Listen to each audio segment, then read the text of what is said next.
පොඩ්ඩු කන්න කැමති එක එක කෑම ජාති නිසා එයාලගේ දත්වලට හානි වෙන්න පුළුවන්.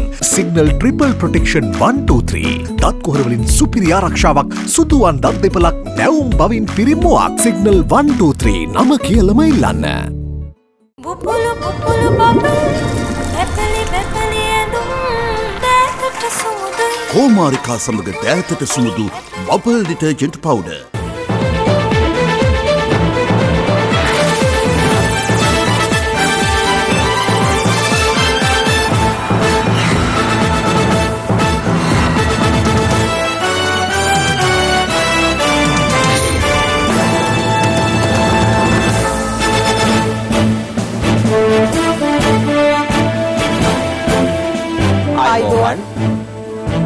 සියලු සමීක්ෂණ වාර්තා අනුව නැවත නැවතත් තහවුරු කළ ලංකාවේ අංක 1 ප්‍රවෘත්ති ප්‍රකාශය. පැත්ත ගියත් ඇත්ත කියන හිරු රාත්‍රී 9:55 ප්‍රධාන ප්‍රවෘත්ති ප්‍රකාශය සමගින් මම අමිල්නාත් මාසිංහගේ. මම රුවනිකා කුමාරදාස මුලින්ම අවධානයේ දවසේ ප්‍රධාන පුවත් සිරස්තල වෙත.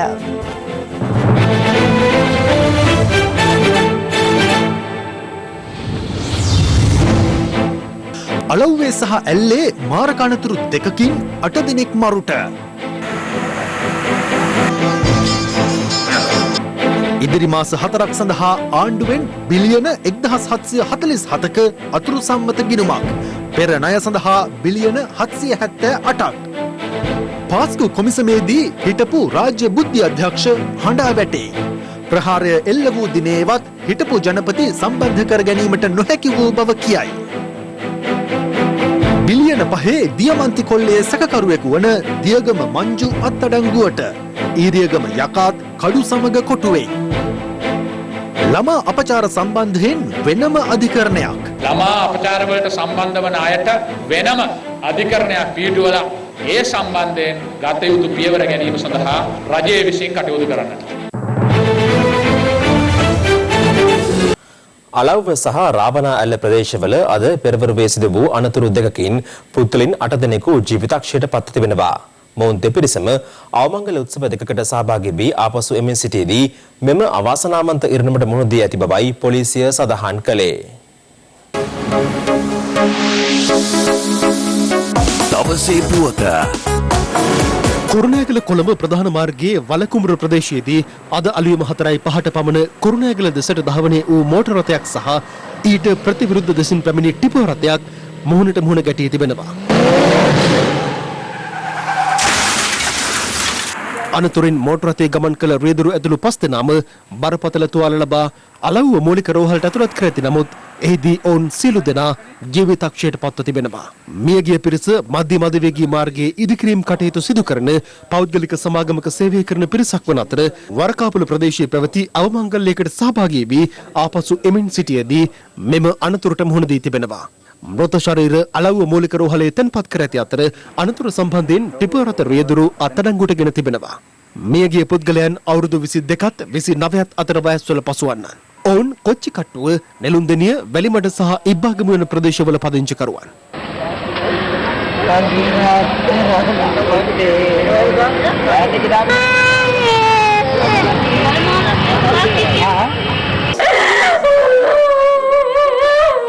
කෙසේ වෙතත් මෝටර රථයේ ගමන් කර ඇත්තේ මාර්ගයේ වැරදි මන්තිරුවේ බවටද තොරතුරු වාර්තා වනවා.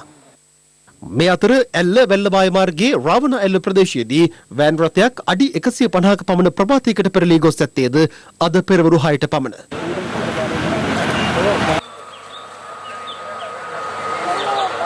වෑන් රථයේ රේදුරු ඇතුළු පුද්ගලයන් 6 දෙනෙකු ගමන් කර ඇති අතර බරපතල තුවාල ලැබූ 5 දෙනෙකු සිරිගල, බදුල්ල, වැල්ලවාය සහ දෙමෝදර රෝහල් වලට ඇතුළත් කර තිබෙනවා.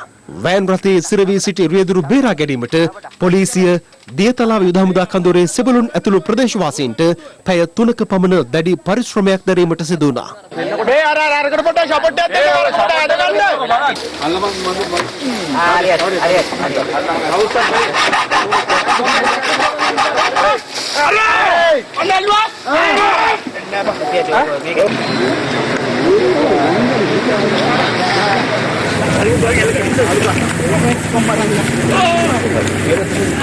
බලාගෙන අර එක අතාතාරි බල අතාතාරි පාත ටික දෙන්නේ මොන තුනේ ඔන්න කතා කරලා යන්න දුන්නා අර ඔහුව කඩිනමින් රෝහල්ගත කිරීමට පියවරගත් නමුත් ඔහුගේ ජීවිතය බේරා ගැනීමට හැකි වී නැහැ.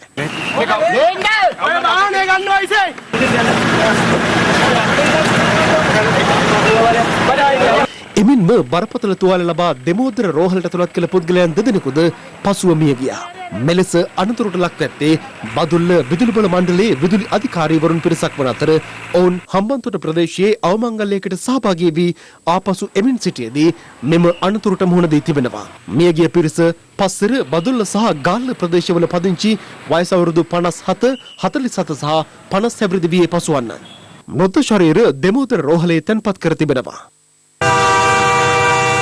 මේ අතර තඹුත්තේගම පයින්ඩිකුණු ප්‍රදේශයේදී තලේ මන්නාරම සිට කොළඹ දක්වා දහවනේ වූ රාත්‍රී තැපැල් දුම්රියේ අද අලියුම 1:30ට පමණ කැබ් රථයක් ගැටි අනතුරක් සිදුව තිබෙනවා. එකම පවුලේ පියා මව සහ දේනියක් ඇතුළු 7 දෙනෙකු කැබ් රථයේ ගමන් කර ඇති අතර ඔවුන් සියලු දෙනා තුවාල ලබා තඹුත්තේගම රෝහලට ඇතුළත් කෙරුණා. තලකොළේ ඉඳලා ඇවිල්ලා සර් මේ කෝච්චිය යදුනා මුණ හැරනවා මේ පැත්තේ. එහෙනම් බෑ. කී දිනක විතර හිටියද? 7 දිනක්. ඔවුන්ගෙන් 5 දෙනෙකු වැඩිදුර ප්‍රතිකාර සඳහා අනුරාධපුර ශික්ෂණ රෝහලට මාරු කරවා තිබෙනවා. සාදයකට සහභාගී වී ආපසු එමින් සිටියේදී ඔවුන් මෙම අනතුරට මුහුණ දී ඇති අතර පොලිසිය පැවසුවේ එම ස්ථානයේ දුම්රිය ආරක්ෂිත ගේට්ටුවක් ඇතත් එය ක්‍රියාත්මක කර නොමැති බවයි. පොලිසිය අදාළ ගේට්ටුවේ මුරකරු නැවතී සිටි ස්ථානය පරීක්ෂා කළද ඔහු එහි සිට නැහැ.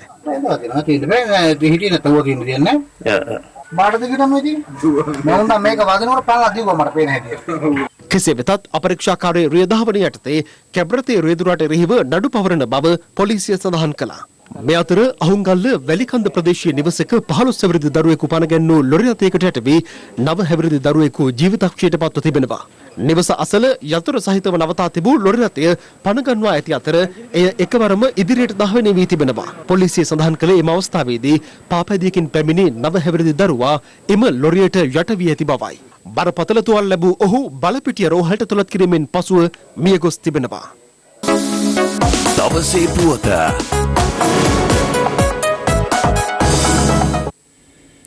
මේ වසර අවසානයේ තෙක් රජයේ වියදම් පියවා ගැනීම වෙනුවෙන් රුපියල් බිලියන 1747.68ක අතුරු සම්මත ගිණුමක් අග්‍රාමාත්‍ය මහින්ද රාජපක්ෂ මහතා පාර්ලිමේන්තුවට ඉදිරිපත් කිරීමට නියමිතයි. එම යෝජනාව මේ වන විට පාර්ලිමේන්තු න්‍යාය පුස්තකයට ඇතුළත් කර තිබෙනවා.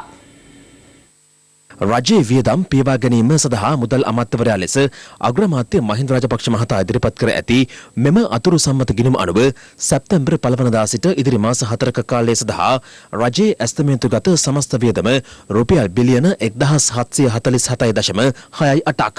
ඉන් රුපියල් බිලියන 758.18ක් ප්‍රාග්ධන වියදම්.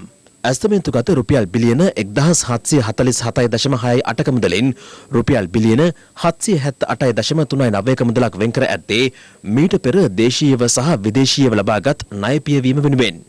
ඉදිරි මාස 4ක කාලය සඳහා ජනාධිපතිවරයා හරහා ක්‍රියාත්මක වන සංවර්ධන සහ මෙහෙයුම් වැඩසටහන් වෙනුවෙන් රුපියල් බිලියන 4.98ක මුදලක් ඇස්තමේන්තු කර තිබෙනවා. අග්‍රාමාත්‍ය කාර්යාලය හරහා ක්‍රියාත්මක වන මෙහෙයුම් වැඩසටහන් වෙනුවෙන් ඇස්තමේන්තුගත මුදල රුපියල් මිලියන 932ක්. පාර්ලිමේන්තුවේ මෙහෙයුම් කටයුතු සඳහා රුපියල් බිලියන 1.04ක මුදලක්ද අතුරු සම්මත ගිණුමෙන් වෙන් කර තිබෙනවා. මේ අතර අමාත්‍යාංශ හරහා ක්‍රියාත්මක වන සංවර්ධන සහ මෙහෙයුම් වැඩසටහන් වෙනුවෙන් වෙන් කර ඇති මුදල් අතරින් වැඩිම මුදලක් වෙන් කර ඇත්තේ ජනක බණ්ඩාර තෙන්නකෝන් මහතා යටතේ පවතින රාජ්‍ය සේවා පළාත් සභා හා පළාත් පාලන අමාත්‍යාංශයටයි. ඒ රුපියල් බිලියන 194.38ක්. එම අමාත්‍යාංශ යටතේ පවතින පළාත් සභා අතරින් වැඩිම මුදල වන රුපියල් බිලියන 19.29ක් වෙන් කර ඇත්තේ බස්නාහිර පළාත් සභාවටයි. පළාත් සභා අතරින් අවම මුදල උතුරු මැදට වෙන් කර ඇති අතර එය රුපියල් බිලියන 6ක්. අතුරු සම්මත ගිණුමෙන් දෙවනියට වැඩිම මුදලක් වෙන් කර ඇත්තේ ආරක්ෂක අමාත්‍යාංශයේ වියදම් සඳහායි. ඒ බිලියන 174.09ක්. මුදල් අමාත්‍යාංශයේ වියදම් වෙනුවෙන් රුපියල් බිලියන 136.5ක මුදලක් ඇස්තමේන්තු කර තිබෙනවා. සෞඛ්‍ය අමාත්‍යාංශයේ වියදම් සඳහා වෙන් කර ඇති මුදල රුපියල් බිලියන 76.66ක්. අධ්‍යාපන අමාත්‍යාංශයේ වියදම් වෙනුවෙන් රුපියල් බිලියන 70.74ක් ඇස්තමේන්තු කර තිබෙනවා. මහාමාර්ග අමාත්‍යාංශය වෙනුවෙන් වෙන් කර ඇති මුදල රුපියල් බිලියන 88.08ක්. අතුරු සම්මත ගිණුමේ අවම ඇස්තමේන්තුගත මුදල වෙන් කර ඇත්තේ උදේ ගම්මන්පිල මහතා යටතේ පවතින බලශක්ති අමාත්‍යාංශයටයි. ඒ රුපියල් මිලියන 79ක්. මීට අමතරව විශ්‍රාම වැටුප් ගෙවීම වෙනුවෙන් විශ්‍රාම වැටුප් දෙපාර්තමේන්තුව සඳහා රුපියල් බිලියන 17.4ක මුදලක්ද අතුරු සම්මත ගිණුමෙන් වෙන් කර තිබෙනවා. අතුරු සම්මත ගිණුමෙන් ඇස්තමේන්තුගත සමස්ත මුදල පියවා ගැනීම සඳහා රාජ්‍ය ආදායමට අමතරව රුපියල් බිලියන 1300ක මුදලක් දේශීය හෝ විදේශ ණය ලෙස ලබා ගැනීමටද යෝජනා කර තිබෙනවා. ඉන් රුපියල් බිලියන 750කට නොවැඩි මුදලක් භාණ්ඩාගාර බිල්පත් නිකුත් කිරීමෙන් ලබා ගැනීමටයි ඇස්තමේන්තු කර ඇත්තේ. බෞද්ධ හා පාලි විශ්වවිද්‍යාලය සහ බුද්ධ ශ්‍රාවක භික්ෂු විද්‍යාලය අධ්‍යාපන අමාත්‍යාංශය යටතට පැවරීමට ජනාධිපති ගෝඨාභය රාජපක්ෂ මහතා තීරණය කර තිබෙනවා. ජනාධිපතිවරයා මෙම තීරණයට එළඹුණේ බෞද්ධ උපදේශක සභාවේ 5 වැනි සභාවාරයේදී. ජනාධිපති බෞද්ධ උපදේශක සභාවේ 5 වන සභාවාරය ඊයේ පසරුවේ ජනාධිපති ලේකම් කාර්යාලයේදී පැවැත්වුණු අතර ඊට ත්‍රිනිකායික මහා සංඝරත්නය වැඩම කර සිටියා. රාජ්‍ය අමාත්‍යාංශ ව්‍යුහය සකස් කිරීමේදී බෞද්ධ උපදේශන සභාවේ අනුශාසනා පාදක කරගත් බව අවධාරණය කළ ජනාධිපතිවරයා ඉදිරියටත් රාජ්‍ය ප්‍රතිපත්ති සම්පාදනයේදී මහා සංඝරත්නයේ මඟ පෙන්වීම අපේක්ෂා කරන බව සඳහන් කර තිබෙනවා. අමාත්‍යාංශ සීමා කිරීමට ගත් තීරණය මහජන මුදල් ඉතිරි කිරීමට ඉවහල් වන බව එම සාකච්ඡාවට එක් වූ අතිපූජ්‍ය ආනමඩුවේ ධම්මදාස හිමියන් පෙන්වා දී ඇති අතර පූජ්‍ය දිව්‍යාගහ යසස් හිමියන් සඳහන් කර ඇත්තේ රජයේ රැකියා ලබා දීමේදී දහම් පාසල් අවසාන සහ ධර්මාචාර්ය සහතික පත්‍රයට ලකුණු දීමේ ක්‍රමවේදයක අවශ්‍යතාව පවතින බවයි. අපිට ලොකු අභිමානයක් ඇති වුණා පාර්ලිමේන්තුවේ සියලුම නිලතල කතානායකතුරු ඉඳලා ඉතාම සංවරව සම්භාවනීය විදිහට පක්ෂ විපක්ෂ දෙගොල්ලම එකතු වෙලා විපක්ෂ නායකවරයා පත් කරගෙන තැන දක්වා ඉතාම හොඳින් සිද්ධ කරා. එදා විපක්ෂ නායකවරයා පත් කළේ අසාධාරණ විදිහට. ආන් පක්ෂයේ සංවිධායක පත් කළේ අසාධාරණ විදිහට. ඒවා ඉතින් අවශ්‍ය නැහැ. දැන් ඒ හැම දෙයක්ම ජයග්‍රහණය කළා. එදත් මේ බෞද්ධ ප්‍රදේශක සභාවේ මේ මතේ ජයග්‍රහණය කළා කියන එකයි සන්තෝෂයෙන් ඉදිරිපත් කරන්න ඕනේ. අපේ ශාසනික සංශෝධන, අපේ බෞද්ධ අධ්‍යාපනය, ඒ වගේම අපේ සංස්කෘතිය, අපේ පුරාවස්තු ගැන ඒකමතික තීරණ අපි අරන් නැහැ. මෙතනයි මේ වරද. අතරමැදින් නෙවෙයි කතා කරන්න ඕනේ. ඒ මූලික කතිකාවත ක්‍රියාත්මක කරන්න ඕනේ මේක තුලින්. මම යෝජනා කරලා තියෙන්නේ අග්‍රහාර රක්ෂණයක් වගේ එකක්.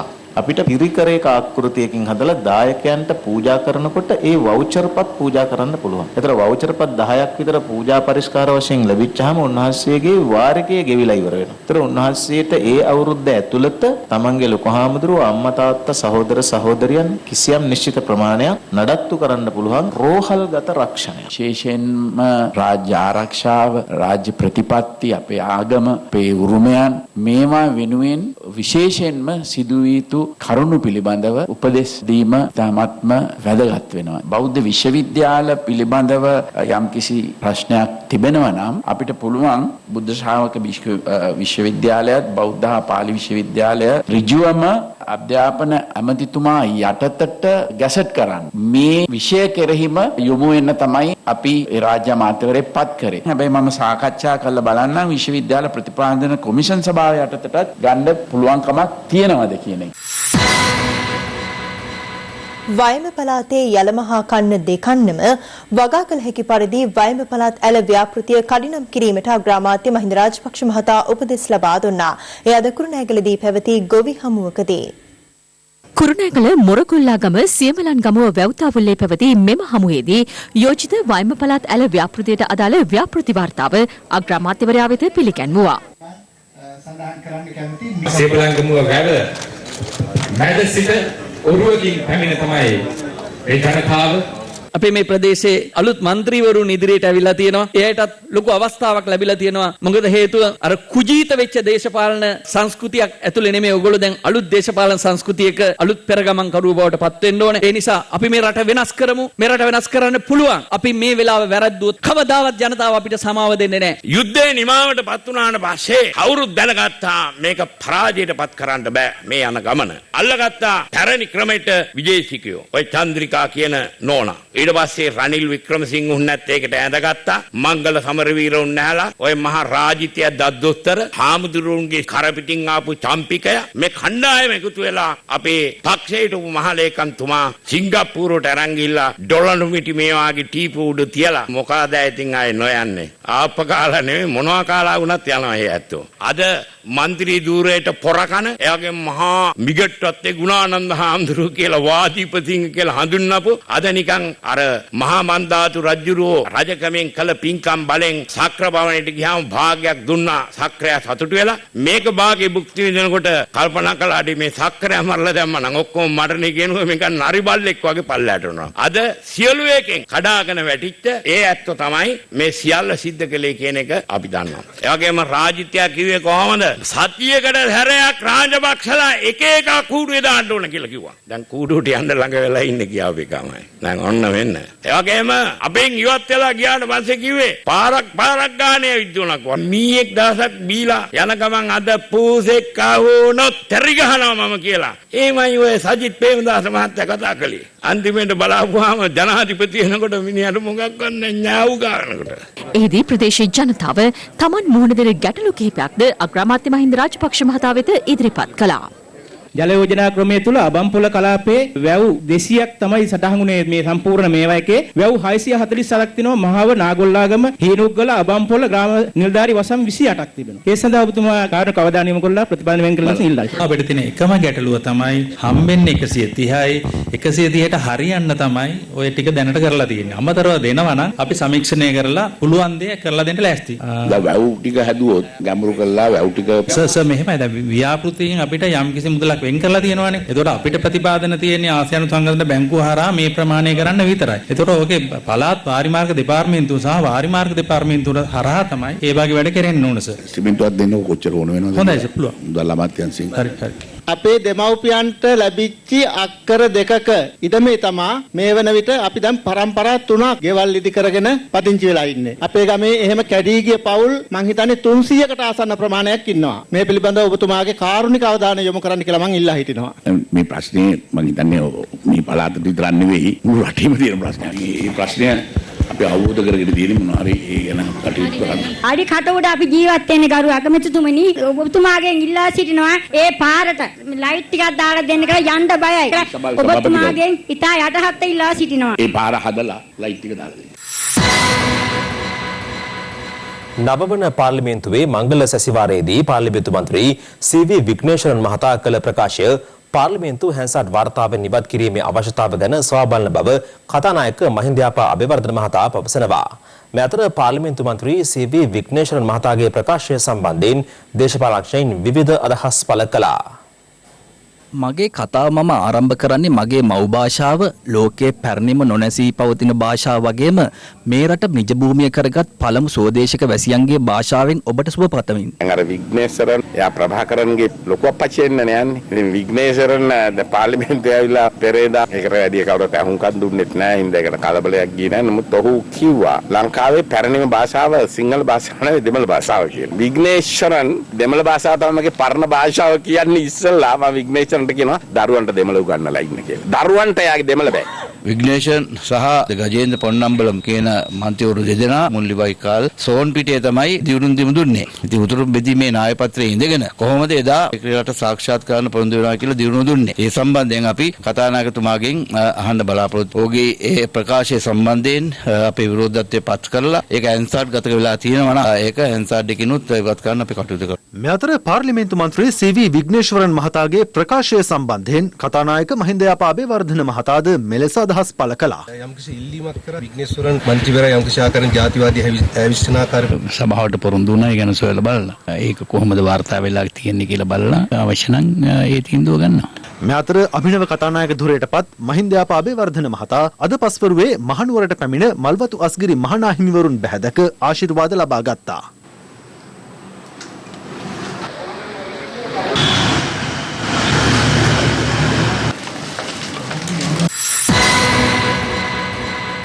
පාස්කු ප්‍රහාරයට පෙර දිනේත් සහ ප්‍රහාරය එල්ලවීමට මිනිත්තු කිහිපයකට පෙරත් එවක ජනාධිපති මෛත්‍රීපාල සිරිසේන මහතාට ඒ ගැන තොරතුරක් දැනුම් දීමට තමන් උත්සාහ කළද ඒ වන විට පෞද්ගලික විදේශ සංචාරයක නිරතව සිටි හිටපු ජනාධිපතිවරයා දුරකථනයෙන් සම්බන්ධ කර ගැනීමට නොහැකි වූ බව රාජ්‍ය බුද්ධි සේවයේ හිටපු අධ්‍යක්ෂ නිලන්ත ජයවර්ධන මහතා පවසනවා. ඔහු මේ බව ප්‍රකාශ කළේ පාස්කු ප්‍රහාරය පිළිබඳ විමර්ශනය කරන ජනාධිපති කොමිසම හමුවේ සාක්ෂි ලබා දෙමින්. කොමිසමේ ප්‍රශ්න කිරීම හමුවේ ඔහු හඬා වැටෙමින් පිළිතුරු දෙන ආකාරයද එහිදී නිරීක්ෂණය කළ හැකි වුණා.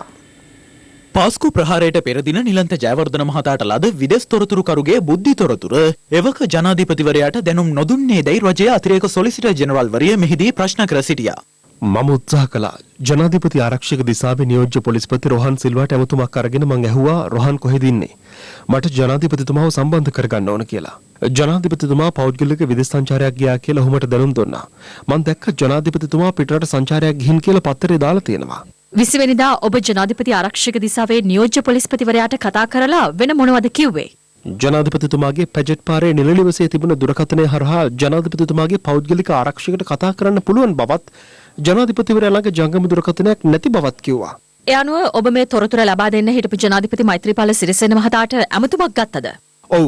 මම හවස 6:18ට පැජට් පාරේ දුරකථනයට අරගෙන කිව්වා මට ජනාධිපතිතුමාව සම්බන්ධ කරගන්න ඕන කියලා. ඔවුන් ඊට උත්සාහ කරන්න කිව්වා. නමුත් ස්වාමීනි පාස්කු ප්‍රහාරයට කලින් දවසේ ඒ කියන්නේ අප්‍රේල් 20 වෙනිදා දවස තුල ජනාධිපතිතුමාව සම්බන්ධ කරගන්න නොහැකි වුණා. ඔබ පසුව යලි උත්සාහ කළේ නැද්ද? නැහැ. මට මේ තොරතුරු ලැබුණු අප්‍රේල් 4ත් ජනාධිපතිව දැනුවත් කරන්න තිබුණා.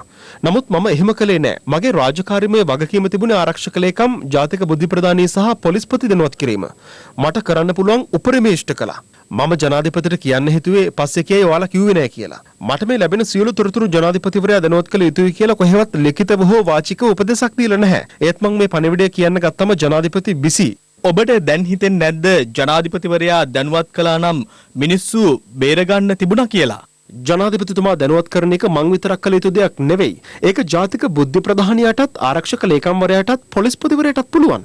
මම දන්නේ නැහැ ඔවුන් ඒක කළාද කියලා. නමුත් මම උත්සාහ කළා. ඔබ මීට පෙර කිව්වා හෙට ප්‍රහාරය වෙන බව කිව්වම පොලිස්පති එය බැරෑරුම්ව නොගත් බව ඔබට හිතුණා කියලා. ඇයි? ඒ වෙලාවෙවත් ජනාධිපතිවරයා දැනුවත් නොකළේ? ජනාධිපතිතුමාට කතා කළත් එයා කතා කරන්නේ ආරක්ෂක ලේකම්වරයාටනේ. නැත්තම් අගමැතිවරයාට කතා කරයි. මම දන්නේ හැබැයි අගමැතිවරයාට කතා කරයිද කියලා. මම ජනාධිපතිවරයාට කතා කරලත් මුකුත් උනේ නැතිනම් ඒත් කියයි රාජ්‍ය බුද්ධි සේවයේ මුකුත් කළේ නැහැ කියලා. ජනාධිපති ලංකාවේ නොසිටියා නම් ඇයි එය අගමැතිවරයාට හෝ රාජ්‍ය ආරක්ෂක අමාත්‍ය රුවන් විජේවර්ධනට නොකිව්වේ? අගමැතිවරයා දැනුම්වත් කළේ නැහැ. රාජ්‍ය ආරක්ෂක අමාත්‍යවරයාට නොකිව්වේ ඔහු මේ වගේ කටයුතු වලට සැලකිය යුතු ලෙස දායකත්වයක් දැක්ුවේ නැති නිසා ස්වාමීනි. නිලන්ත ජයවර්ධන මහත්තයා, ඔබට අප්‍රේල් 21 වෙනිදා තොරතුරක් ලැබුණද ප්‍රහාරයට පෙර? උදේ 8:27ට මගේ තොරතුරුකරු මට කිව්වා ඔවුන්ගේ එක ඉලක්කයක් වෙන්නේ කොළඹ මෙතෝදිස්ත පල්ලියක්. ඔවුන් මේ ප්‍රහාරය අද උදේ 6:10 අතර සිදු කරනවා කියලා. මම මේ තොරතුරු ලැබුණු ගමන් 8:28ට බස්නාහිර පළාත භාරව සිටි ජ්‍යෙෂ්ඨ නියෝජ්‍ය පොලිස්පති නන්දන මුණසිංහටත් 8:30ට පොලිස්පති පෝජිත් ජයසුන්දරට කතා කරලා කිව්වා මේගොල්ලෝ ගහන්න පටන් ගන්න හදන්නේ මෙතෝදිස්ත පල්ලියකටත් ගහන්න හදනවා. මේ ගැන නන්දන මුණසිංහ මහත්මයාටත් කිව්වා කියලා. හැබැයි මට පොලිස්පතිවරයා උපදෙසක් දුන්නේ නැහැ. ඊට පසු 8:32ට ආරක්ෂක ලේකම් හේමසිරි ප්‍රනාන්දුට කතා කරලා විස්තරය කිව්වා. මෙහිදී රජයේ අතිරේක සොලිසිටර් ජෙනරාල් වරිය කොමිසමේ අවධානය විදේශ බුද්ධි තොරතුරුකරු නිලන්ත ජයවර්ධන මහතාට තොරතුරු ලබා දුන් 2019 වසරේ අප්‍රේල් 4 වන දින සිට පාස්කු ඉරිදාව දක්වා සිදු වූ සිදුවීම් වෙත ගෙන ගිය අතර සාක්ෂිකරුගෙන් ඇය විමසා සිටියේ තොරතුරු සියල්ල ලබා දීත් ක්‍රියාත්මක වූවා නම් මෙය වළක්වා ගැනීමට හැකියාව තිබුණා නොවේද යන්නයි කොමිසම හමුවේ ඉතා හැඟුම්බරව නිලන්ත ජයවර්ධන මහතා මෙහිදී පැවසුවේ එක මිනිහෙක් හරි එහෙනම් බේරගන්න තිබුණා ලෙසයි. පළමු බෝම්බේ පුපුරා ගියා කියලා දැනගත් පසු රාජ්‍ය බුද්ධි අධ්‍යක්ෂවරයා ලෙස ඔබ කුමක්ද සිතුවේ? මට දැඩි කනගාටුවක් දැනුණා. රාජ්‍ය බුද්ධි සේවයේ අධ්‍යක්ෂ මම වුණ නිසා. මම උත්සාහ කළා ස්වාමීනි. ඒත් මට බැරි වුණා. ප්‍රහාර කිහිපයකට පසු අග්‍රාමාත්‍යවරයාගේ මූලිකත්වයෙන් අපි ආරක්ෂක අමාත්‍යාංශයට රැස් වුණා. මම එතනදී කිව්වා දැනට 6ක් පිපිරුණා. තව 2ක් තියෙනවා. තව බෝම්බ පුපුරු වෑන් එකක් තියෙනවා. ඒ නිසා කිසිම තැනකට යන්න එපා කියලා. 21 වෙනිදා උදේ ජනාධිපතිතුමාගෙන් දුරකථන ඇමතුමක් ලැබුණද? උදේ 7:59ට පැජට් පාරේ නිලධාරියා අරන් කිව්වා සර් ලයින් එකේ ඉන්න ජනාධිපතිතුමා සම්බන්ධ කරන්නම් කියලා. මං එතකොට කිව්වා ඔයාලට මං ඊයේ කිව්වේ දැන්ද කරන්න කියලා. ඒත් සම්බන්ධ වුණේ නැහැ. මං ආයෙත් ප්‍රහාරය ලැබෙනකොට 8:58ට අරන් සැරෙන් කිව්වා දැන්වත් ජනාධිපතිතුමාව සම්බන්ධ කරන්න කියලා. ඊට පස්සේ උදේ 9:13ට ජනාධිපතිතුමා මට කතා කළා. මං කිව්වා ජනාධිපතිතුමා මං ඊයේ ඉඳලා උත්සාහ කරන්නේ. මෙන්න මෙහෙම ගැටලුවක් ඇති වෙලා තියෙනවා. තව වෙන්න තියෙනවා කියලා. ඊට පස්සේ එතුමා කිව්වා හරි මං ලේකම්ට කතා කරන්නම් කියලා. පසුව දවල් යලි ඇමතුමක් අරගෙන මගෙන් සම්පූර්ණ විස්තරය අහගත්තා. ප්‍රහාරය ගැන කිව්වම ජනාධිපති කිව්වේ හරි මං ලේකම්ට කතා කරන්නම් කියලා විතරයිද? මට මතක එච්චරයි ස්වාමීනි. වෙන කිසිම ගත යුතු පියවරක් හෝ උපදෙසක් ගැන කිව්වේ නැහැ. දුබායිහි රැඳී සිටින සංවිධානාත්මක අපරාධකාරී සමාජික ධර්මසිරි නැමැත්තාගේ සහෝදරයෙකු හෙරොයින් සමග පොලිසිය අත්අඩංගුවට ගෙන තිබෙනවා. ඔහුගේ බැංකු ගිණුමක ගත වූ මාස 8ක කාලය තුළ රුපියල් 1,43 ලක්ෂයකට අධික මුදලක් සංසරණය වී ඇති අතර පොලිසිය සඳහන් කළේ ඔහු සොයිසාපුර වෙළඳසැලකට වෙඩි තැබීමේ සිද්ධියට ආයුධ ප්‍රවාහනය කළ පුද්ගලයා බවටද අනාවරණය වී ඇති බවයි. පිළියන්දල පොලිසියට ලද තොරතුරකට අනුව හෙරොයින් සමග මොරටුව කටුබැද්ද ප්‍රදේශයේ පදිංචි එල්ලාවල ලියනගේ ක්‍රිෂාන් චාම්බර පෙරේරා නැමැති පුද්ගලයෙකු අත්අඩංගුවට ගෙන තිබෙනවා. සැකරු ගමන් කළ යතුරුපැදිය සහ ජංගම දුරකථනයක්ද පොලිස් භාරයට ගෙන ඇති අතර සිදු කළ ප්‍රශ්න කිරීම්වලදී ඔහු රත්මලාන ප්‍රදේශයේ ක්‍රියාත්මක මද්‍රව්‍ය ජාවාරම සහ සංවිධානාත්මක අපරාධ කටයුතු ඩුබායිහි සිට මෙහෙයවන ධර්මසිරි නැමැත්තාගේ සහෝදරයෙකු බවත් ඔහුගේ උපදෙස් මත මෙලෙස හෙරොයින් රැගෙන ගොස් ඇති බවත් හෙළිව තිබෙනවා. රැකියාවක් කරනවා. මොකද කලින් කළේ? කලින් accounts executive ගිහින් විදාය. ධර්මසිරි කියන්නේ කවුද? තාත්තගේ අයියාගේ බාල පුතා. දැන් මාසෙකට තමුන්ට කීයක් වටුප ගෙවුවද ධර්මසිරි? 50000ක් පමණ. 50000 කියන්නේ මොකද්ද තමුන් කරපු ජොබ් එක? මේ සිද්ධියෙන් පස්සේ මට හැංගෙන්න කිව්වර සමහර 50000ක් දෙන්නම් ජීවත් වෙන්න කියලා කිව්වේ. හැංගෙන්න කිව්වේ මේ මොරටුවේ වෙඩිතිරු සිද්ධියෙන් පස්සේ. හැංගෙන්න කිව්වේ පොලිසියෙන් බේරේ. දැන් ඔයාගේ account කීයක් තියෙනවද? ලක්ෂ 100 තියෙනවා තමුගේ ලක්ෂ 143ක් තියෙනවා. මේ ලක්ෂ 143 කවුද ඩිපොසිට් කරලා තියෙන්නේ? ධර්මසිරි කියන අය. පිටරටම සල්ලවිලා තියෙනවද? දුබායි වලින්? නෑ නෑ මම හිතන්නේ එයාලගේ account එකකින් transfer කරනවා මේන් account එකකින්. දැන් තමුගේ account එකෙන් සල්ලි වලට තමුන් මොනවද කරන්නේ? දෙන්න කියන්නේ කාටද? ධර්මසිරි පොලිසියේ මහතුරුන්ට එයාලගේ උසාවිය සම්බන්ධයෙන් තියෙන නඩුවලදී lawyers මහතුරුන්ට ඒ වගේ විදිහට තමයි ඒකෙන් කෙරුවේ. ඔය 143ම? ඔව් සර්. ධර්මසිරිට කොහෙන්ද සල්ලි වෙච්චද? ඒකන සල්ලි දාන්න හේතුව මොකද? හෙරොයින්. මේ ලල්කිසේ අවුරුදු සියලුම දෙනා ඔවුන්ගේ හෙරොයින් තමයි සල්ලි ධර්මසිරි සහ අංජනයි. සොයිසාපුර ප්‍රදේශයේ වැල්සලක සිදු වූ වෙඩිතැබීමේ සිද්ධියට අදාළ ගිනිඅවි ප්‍රවාහනය කිරීම සඳහාද මෙම සැකකරු සැලසුම් සකස් කර තිබෙනවා. සොයිසාපුර එදා වෙඩිතිබ්බ එකේ මොකද්ද තමුන්ගේ ටාස්ක් එක? පස්සේ දවසේදී සිසර් කියන පුද්ගලයෙකු විසින් අදාළ ආයුධ ටික රැගෙන ගිහින් තියෙනවා මේ 10 කම පාර දිගේ. නමුත් ඒක මම පසුව දන්නේ ඊට කලින් ධර්මසිරි වරයා නෑ මට කිව්වා ඒ 10 කන්නේ සිට මේ අමරසිංහ මහත්තයා ගෙවල් පැත්තට වෙනකම් පාර බලන්න කියලා පොලිසියෙන් කිව්වා. දුරකථනයේ සම්බන්ධ අතරතුර තමයි මගිනුත් ඒක කොහෙද ඉන්නේ කියලා. ඒකවල මම දන්නවා මම සිසිර මීට කලින් හඳුනලා තිබුණා. ඔය හොර ඒ දුර බලපත්‍රයම හදලා කෙනෙක් කියලා පොඩ්ඩ සිසිර. ඔව්. සිතේ ඉඳන් මේ අමරසිංහ මහත්තයා ගෙවල් හදනකම් පාර බැලුවා. අල්ලි වෙලා එතන ඉන්නකොට තමයි මේ සිසිර කියන කෙනා වාහනේ පැමිණියේ. ඊට පස්සේ මම එතනින් පිටත් වුණා. අදාළ සැකකරු කැස්බෑව මහේස්ත්‍රාත් අධිකරණයට ඉදිරිපත් කිරීමෙන් අනතුරුව දින 7ක් රඳවාගෙන ප්‍රශ්න කිරීම සඳහා අධිකරණය අවසර ලබා දුන්නා. මේ අතර කළුතර හොරණ මාර්ගයේ ඇලමෝදර ප්‍රදේශයේදී හෙරොයින් සමග සැකකරුවන් දෙදෙනෙකු අත්අඩංගුවට ගෙන ඇති අතර ඔවුන් හොරණ ප්‍රදේශයේ පදිංචි වයස අවුරුදු 40ක් සහ 21ක් වන සැකකරුවන් දෙදෙනෙක්. ඉන් එක් සැකකරුවෙකු සංවිධානාත්මක අපරාධකාරී සමාජික කැවුමාගේ සමීපතමයෙකු වන අතර ඔහු පන්නිපිටිය ඇරවුල ප්‍රදේශයේදී සිදු වූ රුපියල් බිලියන 5ක පමණ වටිනාකමින් යුතු දියමන්ති සහ මැණික් කොල්ලේ ප්‍රධාන සැකකරුවෙකු වන අමරතුංගලාගේ දොන් මංජු හෙවත් දියගම මංජු නැමැති පුද්ගලයෙකු බවට අනාවරණ වී තිබෙනවා. පොලිසියට සහ ත්‍රස්ත විමර්ශන ඒකකයට අවශ්‍යව සිටි සංවිධානාත්මක අපරාධකාරී සමාජිකයෙකු වන ඊරියගම රාජපක්ෂ ගෙදර ආනන්ද සිල්වා නොහොත් යකා සම්පත් නැමැති අපරාධකරු තලංගම පොලිසිය විසින් බත්තරමුල්ල සුබූතිපුරදී අත්අඩංගුවට ගත්තා. සැකකරු සංවිධානාත්මක අපරාධකාරී සමාජිකයෙකු වන කරාටිය දම්මිකගේ ගෝලයෙකු බවද පොලිසිය සඳහන් කළා. ඔහු සන්තකයේ තිබී හෙරොයින් රිවෝල්වරයක් කඩු දෙකක් ව්‍යාජ ලෙස සැකසූ වාහන අංකතහඩු දෙකක් සහ මන්නා පිහියක්ද පොලිස් භාරයට ගෙන තිබෙනවා. වාහන මංකොල්ල කෑම් කප්පම් ගැනීම සහ ගිනිඅවි ළඟ තබා ගැනීම සම්බන්ධයෙන් කොළඹ අපරාධ විමර්ශන ඒකකයටද අවශ්‍යව සිටි සැකකරුවෙකු වන යකා සම්පත් නැමැත්තා හිට කඩුවෙල මහේස්ත්‍රාත් අධිකරණය වෙත ඉදිරිපත් කිරීමට නියමිතයි. දවස කහතුඩු ගිහිල්ලාද වඩුවේ කියන්න එපා ඔය දවසේ මම ඊට කල්ලු කරා දවස කහතුඩුයි ගියේ නෑ කහතුඩු ගේ ගාගෙන ගියේ මේ අතර අම්බලන්ගොඩ පැරට්මන් සන්ධියේදී යතුරුපැදියකින් ගමන් කරමින් සිටි පුද්ගලයෙකුට එල්ලූ වෙඩි ප්‍රහාරයකින් බරපතල තුවාල ලැබූ එම පුද්ගලයා බලපිටිය රෝහලට ඇතුළත් කිරීමෙන් පසු ජීවිතක්ෂයට පත් වුණා. අද උදෑසන 8:55ට පමණ මෙම වෙඩි තැබීම සිදුව ඇති අතර පොලිසිය සඳහන් කළේ සැකකරුවන් සම්බන්ධයෙන් CCTV දර්ශන උපයෝගී කර ගනිමින් විමර්ශන සිදු කරන බවයි. මෙම වෙඩි තැබීමේ සිද්ධියට සංවිධානාත්මක අපරාධ කල්ලියක සම්බන්ධ අවශ්‍යතාවක් තිබෙද යන සම්බන්ධයෙන්ද විමර්ශන ආරම්භ කර තිබෙනවා. මේ අතර කළුතර පේනියාවල ගල්දෙනියල ප්‍රදේශයේ නිවසක් බිඳ මුදල් සොරාගත් සැකකරුවෙකු අත්අඩංගුවටගෙන සිදු කළ ප්‍රශ්න කිරීම්වලදී ගල්දෙනියල ප්‍රදේශයේ ගොවිපලක සංගවා තිබූ වායු රයිෆලයක් සහ හක්කපට සොයා ගැනීමට පේනියාවල පොලිසියට හැකි වුණා. විමර්ශන අතරතුරදී සැකකරු පොලිසියට පහර දී පලා යාමටද උත්සාහ කළ බව පොලිසිය සඳහන් කළා. මේ අතර සංවිධානාත්මක අපරාධ කල්ලි සහ මද්ද්‍රව්‍ය ජාවාරම මැඩලීම සඳහා පොලිස් ප්‍රජායකක හරහා බුද්ධි තොරතුරු ලබා ගැනීමේ ජාලයක් ක්‍රියාත්මක කරන බව නුගේගොඩ කොට්ටාශ භාර ජ්‍යෙෂ්ඨ පොලිස් අධිකාරී ප්‍රදීප් රත්නායක මහතා අද කොළඹ පැවති උත්සවයකදී සඳහන් කළා. මද්ද්‍රව්‍ය සම්පූර්ණයෙන්ම නැති කරලා මහජනයාට ජීවත් වීමට පරිසරයක් ඇති කර ගැනීම. පොලිසියට සම්පූර්ණයෙන්ම මෙවැනි කාරණා ඉටු කරන්න ටිකක් අපහසුයි. මද්ද්‍රව්‍ය විකුණන පුද්ගලයා මිනිසුන්ට කරදරයක් වහිතේ ජීවත් වෙන පුද්ගලයෝ කවුද? පාතාල සමාජිකයෝ කවුද කියලා අපි අඳුරගෙන අපිට ඒව තැනුන්නේ. ඒ ඊටු ටික වැට් ටික මම කරන්න.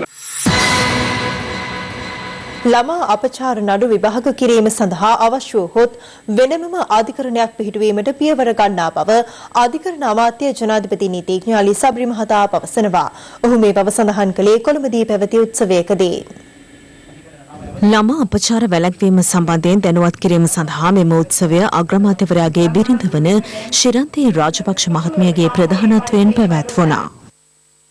අපිට නීති ගේන්න පුළුවන්, වැරදි කරුවන්ට දඬුවම් කරන්නට පුළුවන්. නමුත් අපේ මල්වැනි මේ පොඩි දරුවෝ එක සැරයක් තැළුනොත් ඒකේ ප්‍රතිවිපාක ඔවුන්ට ජීවිත කාලයටම විඳින්න සිද්ධ වෙනවා. අවශ්‍ය වුණොත් කැබිනට් මණ්ඩලයේ අනුමැතිය ඇතුව ළමා අපචාර වලට සම්බන්ධ වන අයට වෙනම අධිකරණයක් පිහිටුවලා ඒ සම්බන්ධයෙන් ගත යුතු පියවර ගැනීම සඳහා රජය විසින් කටයුතු කරන්නට. අපි පිළිගත යුතු එක දෙයක් තියෙනවා.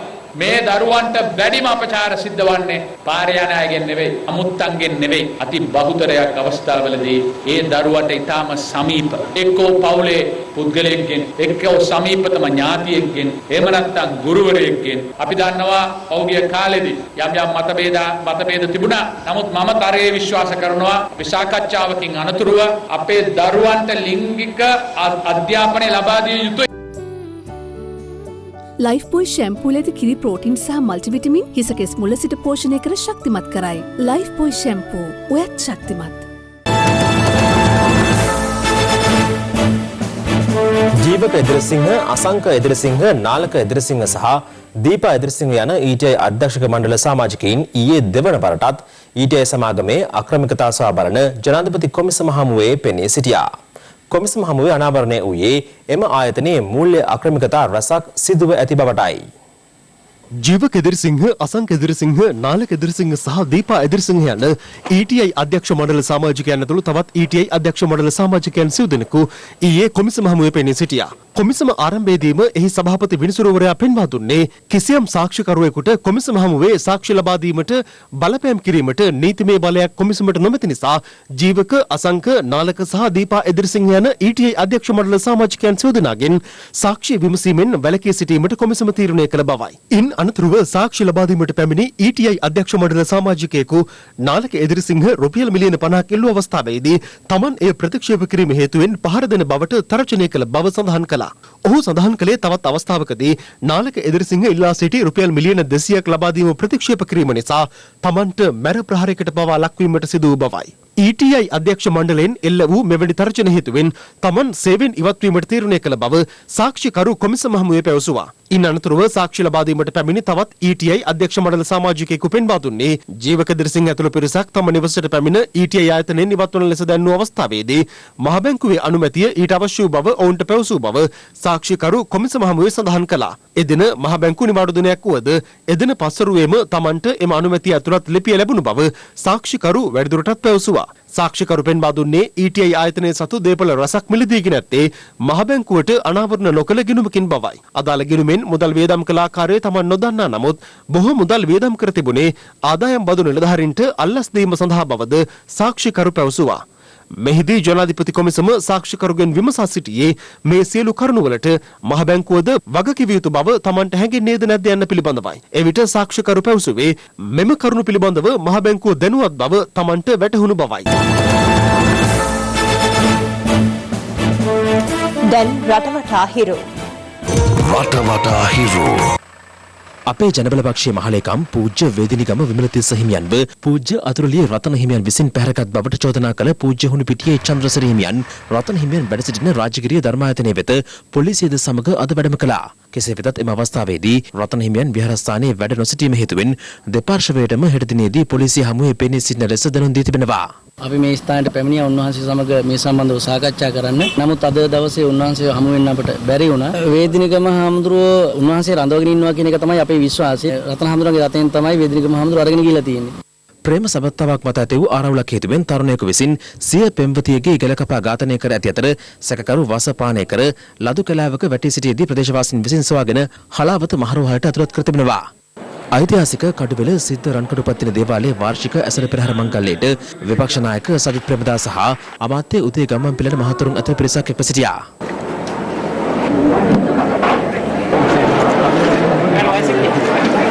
මෙතර විපක්ෂ නායක සජිත් ප්‍රේමදාස මහතා සිය පාක්ෂිකයන්ට ස්තුතිය පළ කිරීම සඳහා මැද කොළඹ ප්‍රදේශයේ සංවිධානය කර තිබූ උත්සව කිහිපයකට අද පසරව එක්වුණා.